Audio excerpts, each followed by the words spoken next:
સાથે હું છું નેહા। રાજકોટમાં દેશી દારૂ પીધા પછી 2 લોકોના મોતનો સમગ્ર કેસ સામે આવ્યો છે। દારૂ પીવાથી 2 લોકોના મોત થવા અંગે મોટો ખુલાસો થયો છે। દેશી દારૂમાં ઝેર ભેળવીને પીવડાવતા 2 લોકોના મોત થયા, જેમાં જીણા ભગત નામના શખ્સે દેશી દારૂમાં ઝેર ભેળવી દીધું હતું।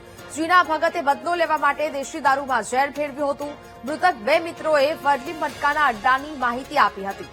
જીણા ભગતના વરણી મટકાના અડ્ડાની પોલીસની બાતમી આપવામાં આવી હતી। પોલીસને બાતમી આપી હોવાનો ખાર રાખીને બંને મિત્રોની હત્યા કરી દેવામાં આવી છે। સંવાદદાતા ભાવેશ વધુ વિગતો સાથે લાઈવ જોડાયા છે। ભાવેશ, રાજકોટમાં દેશી દારૂ પીધા પછી 2 લોકોના મોત થયા હતા, તે આખો કેસ સામે આવ્યો હતો। હવે આ કેસને લઈને ખુલાસાઓ થવા પામ્યા છે, શું અપડેટ મળી રહ્યા છે હાલ ભાવેશ?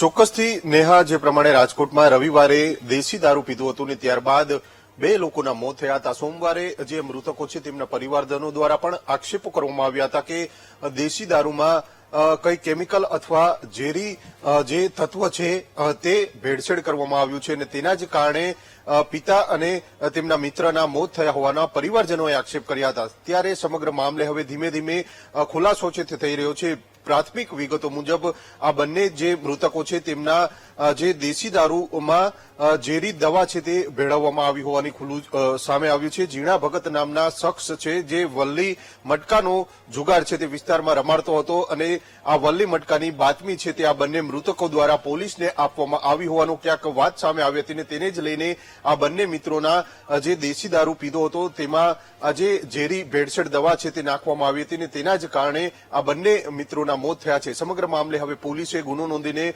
વધુ તપાસ છે તે શરૂ કરી છે। જ્યારે જીણા ભગત એટલે કે જીણા ગોહેલ નામના શખ્સ છે તેને પોલીસે તેની અટકાયત છે તે કરી લીધી છે અને હાલ વધુ પૂછપરછ છે તે કરવામાં આવી રહી છે। પરંતુ રવિવારે જે પ્રમાણે દેશી દારૂ પીવાના કારણે 2 લોકોના મોત થયા હતા ત્યારે પોલીસની કામગીરી ઉપર પણ સવાલો ઉભા થઈ રહ્યા હતા। જે પ્રમાણે બંને મિત્રો છે, મૃતક છે તે બંને મિત્રો છે અને દરરોજ દારૂ પીવાની ટેવ ધરાવતા હતા અને તેના જ કારણે ક્યાંક ને ક્યાંક હવે આ પ્રકારની ઘટના બની હતી। તેને લઈને ક્યાંક ને ક્યાંક મૃતકના પરિવારજનોએ પણ આક્ષેપ કર્યો હતો અને પોલીસે આ આક્ષેપના આધારે પણ તપાસ શરૂ કરી હતી, જેમાં તપાસમાં સામે આવ્યું છે કે જીણા ભગત નામના શખ્સે આ બંને મિત્રો છે તેમના જે દારૂ છે તેમાં ઝેરી તત્વ છે તે ભેળવ્યું હતું ને તેના જ કારણે આ બંનેના મોત થયા હોવાનું હાલ સામે આવ્યું છે। મૃતકોના ફોરેન્સિક પીએમ છે તે પણ કરાવવામાં આવ્યા છે અને હાલ તો સમગ્ર મામલે પોલીસે જીણા ભગત નામના શખ્સને ઉઠાવી લીધો છે અને વધુ પૂછપરછ છે તે કરવામાં આવી રહી છે। પરંતુ 2 લોકોના મોત છે તે થવાની ઘટના છે તે સામે આવતા શહેરભરમાં ચકચાર છે તે મચી જવા પામી હતી। પરંતુ આ પ્રકારે હત્યા છે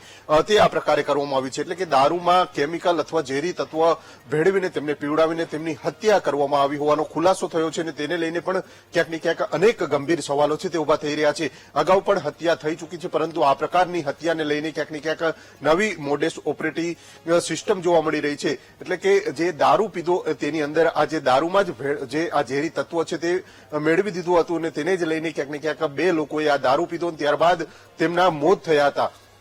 સમગ્ર મામલે ક્રાઇમ બ્રાન્ચની ટીમ દ્વારા છે તે કહી શકાય છે કે એક આ જીણા ભગત નામના શખ્સને ઉઠાવી લીધો છે અને હાલ તો સામાકાંઠાના વિસ્તારની આ ઘટના હતી ત્યાં પણ શોધખોળ છે તે તપાસ છે તે કરવામાં આવી રહી છે। જી બિલકુલ ભાવેશ, વિગતો સાથે જોડાયા તે બદલ આપનો આભાર।